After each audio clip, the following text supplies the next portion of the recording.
Alfred Stieglitz, Norman, ce pionnier de la photographie américaine, fut l'instigateur de transformations qui ont permis de mettre fin à l'amalgame entre photographie d'art et activité des clubs d'amateurs. À cette époque, la photographie à vocation publicitaire faisait encore de timides débuts, et les liens entre la photographie et le journalisme se nouaient à peine. Mais les salons, les concours et les clubs pour photographes amateurs étaient nombreux et florissants tant au plan national qu'international. Stieglitz, très présent sur le terrain grâce à ses expositions et ses fonctions de rédacteur en chef de l'American Amateur Photographer et de vice-président du club photo new-yorkais, prônait une démarche plus artistique et plus exigeante. Ses premières photographies s'inscrivaient dans la tradition des amateurs, mais il prit bientôt ses distances avec les clubs parce que ses conceptions personnelles étaient trop en avance, et parce qu'il supportait mal les immixtions des amateurs bien intentionnés. Après avoir rompu avec les pratiques des clubs, il fonda la Photo Secession en 1902 et commença à publier Camera Work en 1903 et ouvrit une galerie où les photographies étaient présentées comme des œuvres d'art en 1905.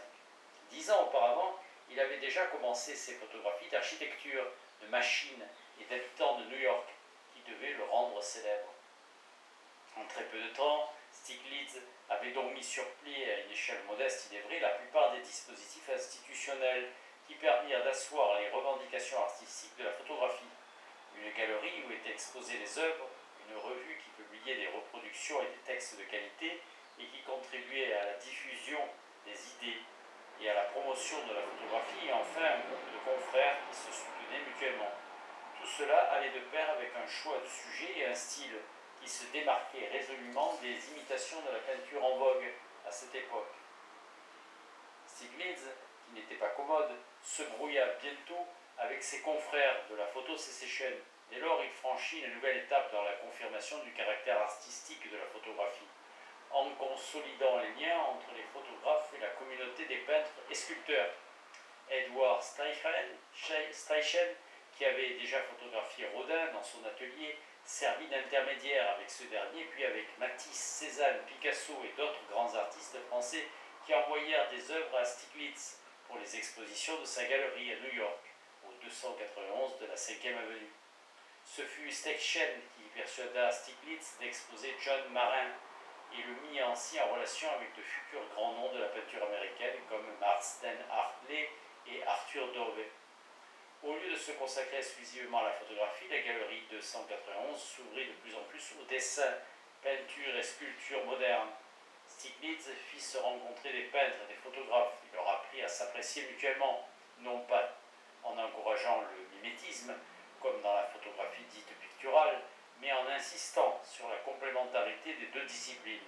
Ce rapprochement, symbolisé par le mariage de Stieglitz avec Georgia O'Keeffe, est resté son maître mot jusqu'à la fin de sa longue carrière. Stieglitz ne réussit pas à résoudre l'une des questions les plus épineuses qui se posent à un monde de l'art. Comment organiser le travail artistique pour permettre aux gens d'en vivre? Ses contemporains et ses successeurs devaient trouver une solution s'ils voulaient faire de la photographie à plein temps et devenir autre chose que des amateurs rassemblés dans des clubs. Stieglitz, qui était pourtant bien placé, ne parvenait pas à gagner sa vie en vendant des photographies dans les mêmes conditions que des peintures. Les photographes étaient obligés de réaliser les œuvres que les gens voulaient bien acheter, des travaux soignés mais qui ne visaient pas à exprimer des idées ou des émotions par les moyens de la photographie. Ainsi, Steichen, 1963, apprit très tôt à faire des portraits commerciaux. Par la suite, il photographia pour Vogue des femmes élégantes vêtues à la dernière mode ou des vedettes de la scène et de l'écran avant de travailler pour le gouvernement séculaire. Dans toutes ces activités, il devait se conformer à des critères sans rapport avec la jeune tradition historique de son art. Faire un portrait flatteur, bien présenter un vêtement, vanter telle action des bureaucrates ou des militaires.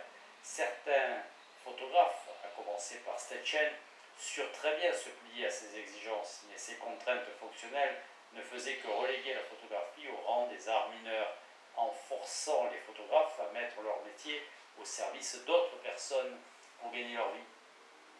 En ce temps-là, comme aujourd'hui, les photographes d'art, Rosenblum, maintenaient un équilibre précaire entre les travaux de commande et les œuvres personnelles, encore qu'aujourd'hui, aujourd'hui, certains gagnent leur vie en occupant des postes d'enseignants. Adler.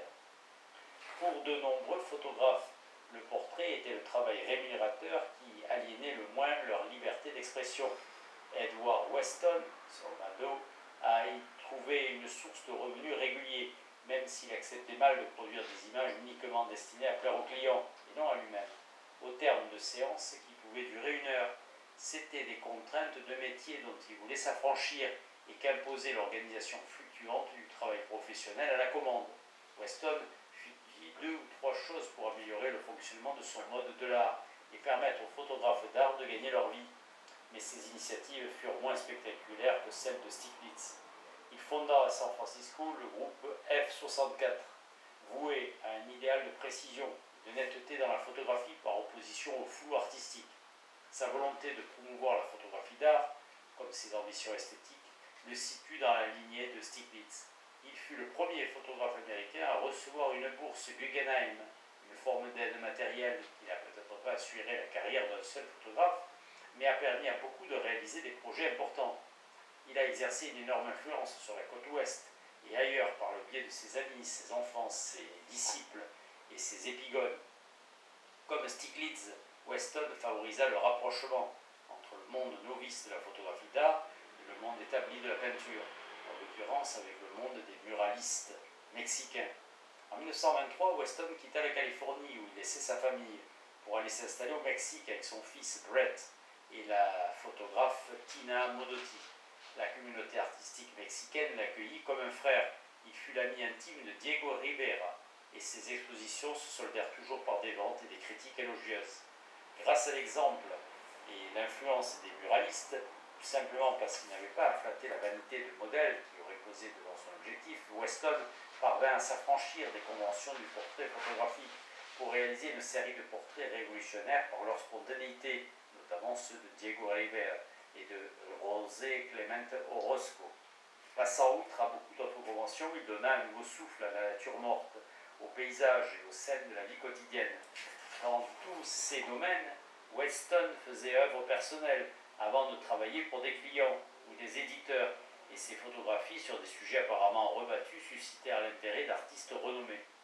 Comme il rejetait les critères du métier au profit d'exigences plus proches de celles du monde des arts plastiques, il élabora un style qui alliait un réalisme austère aux effets symboliques du noir et blanc. Toute sa vie, il a photographié des amis, des dunes, des rochers, des instants de la vie quotidienne et même des légumes d'une manière qui lui valut le respect des personnalités et des institutions des arts plastiques.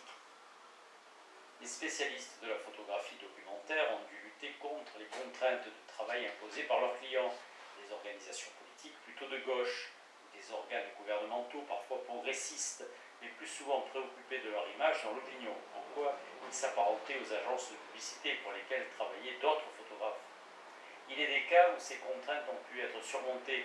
Le plus intéressant est celui du service photographique de Roy Stryker, créa pour la Farm Security Administration de Rex Stockwell dans les années 30. Les contraintes étaient dues à la formule immuable adoptée pour les campagnes de publicité officielles, des dossiers de presse, des reportages clés en main et des photographies vantant le travail accompli par l'administration. Stryker, qui s'intéressait de très près aux sciences sociales et bénéficiait de la protection de Rex Stockwell, faisait écran aux ingérences bureaucratiques pour laisser ses photographes explorer des sujets à fond, sans leur demander d'illustrer servilement le point de vue juste.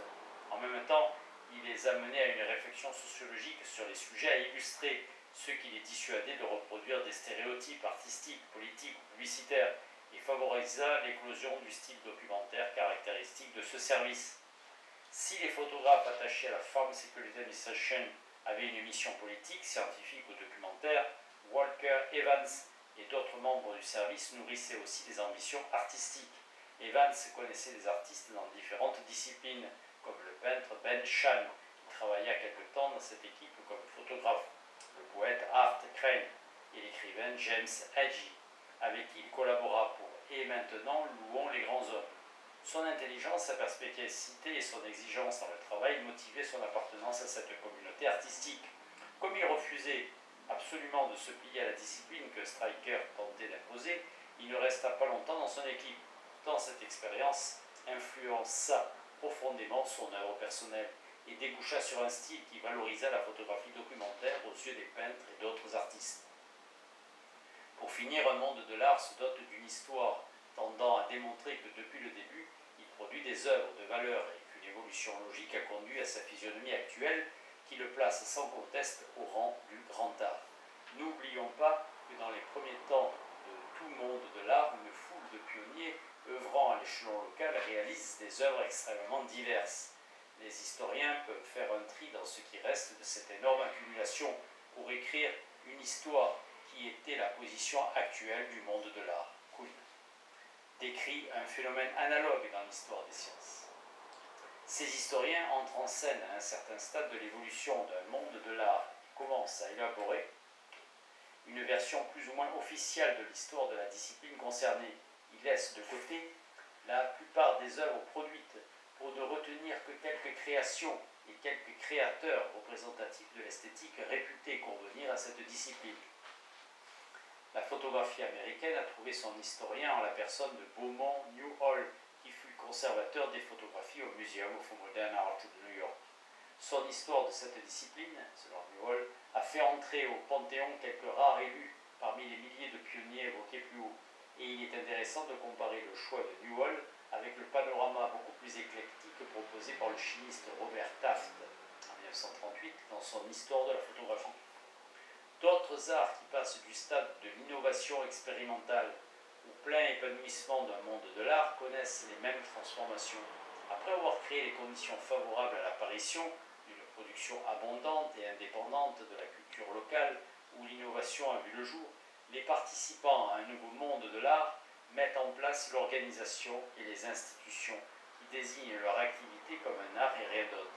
Dès lors, ils sont en mesure de convaincre les membres d'autres mondes de l'art que leur travail est bel et bien artistique, et tout l'appareil ainsi constitué pourra trouver place dans la totalité de ce que la société reconnaît comme de l'art. Les limites à la croissance et le déclin. Les mondes de l'art finissent par atteindre un palier dans leur évolution quand ils ont rassemblé un maximum de ressources et de participants. Certains mondes parviennent à se sommer et s'y maintiennent longtemps.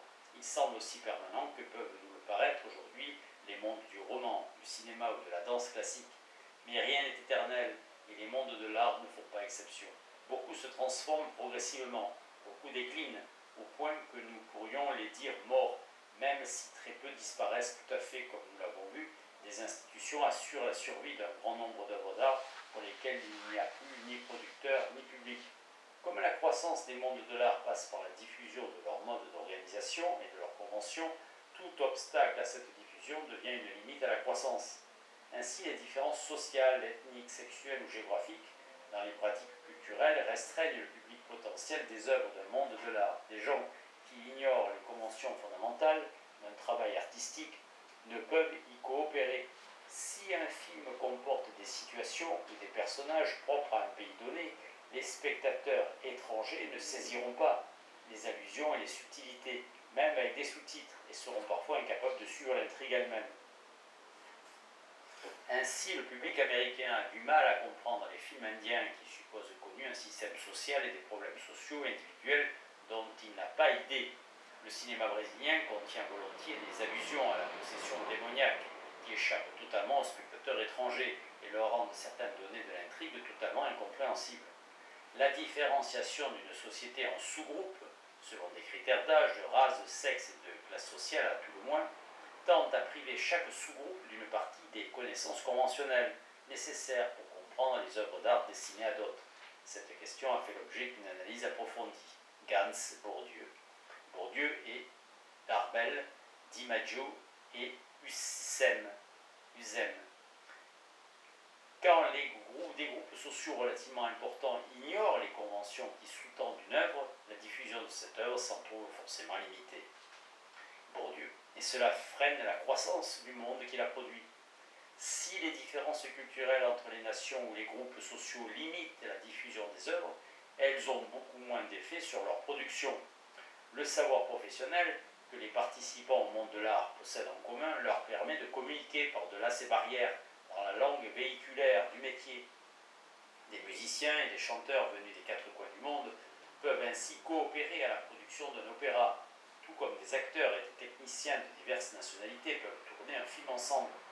Les mondes de l'art entament leur déclin quand certains groupes laissent tomber dans l'oubli les conventions qu'ils connaissaient et utilisaient pour produire leur œuvre caractéristique ou quand il devient impossible de recruter de nouveaux participants. C'est ainsi que l'on a vu décliner le monde de la stéréophotographie. Si l'on trouvait encore des cartes stéréoscopiques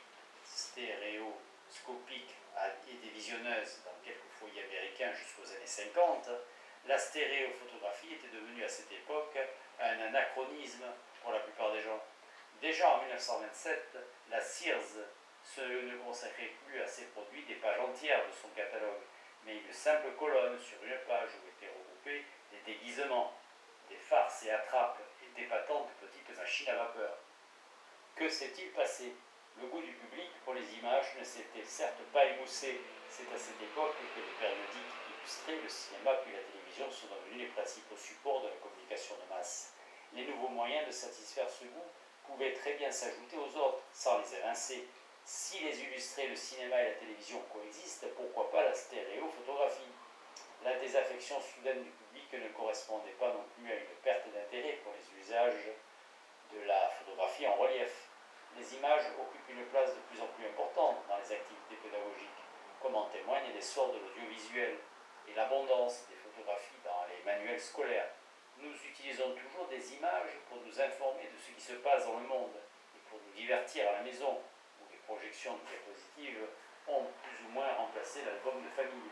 Alors, comment expliquer le déclin de la stéréophotographie? À mon avis, c'est tout simplement parce qu'elle n'a pas su modifier son iconographie et ses techniques assez rapidement pour éviter de se démoder, ce qui ne pardonne pas dans une société aussi soucieuse de modernité. Ce défaut d'adaptation a déclenché une cascade de phénomènes destructifs et les institutions du monde de la stéréophotographie ont succombé à une réaction en chaîne parfaitement symétrique de celle qui avait présidé à leur croissance. Plus le volume des ventes diminuait, et moins les fabricants étaient incités à investir dans la production ou à moderniser leur matériel. Moins disposés à commander de nouvelles séries à des photographes, ils avaient toutes les raisons d'exploiter au maximum le stock existant. Les photographes se détournaient de ce marché moribond pour s'intéresser à des débouchés plus prometteurs. Les clients se détachaient eux aussi de cette activité décidément périmée. Le déclin se poursuit, rarement jusqu'à la mort complète. Les collectionneurs possèdent encore des stéréophotographies. La musique se perpétue sous forme de partitions et de disques, et la danse, le plus éphémère de tous les arts, subsiste dans les mémoires ou dans de nouvelles chorégraphies. Et puis beaucoup d'arts ou de genres en déclin gardent leurs adeptes parmi ceux qui y sont voués à un moment ou à un autre. Aux États-Unis, les types de musique populaire se succèdent à un rythme rapide.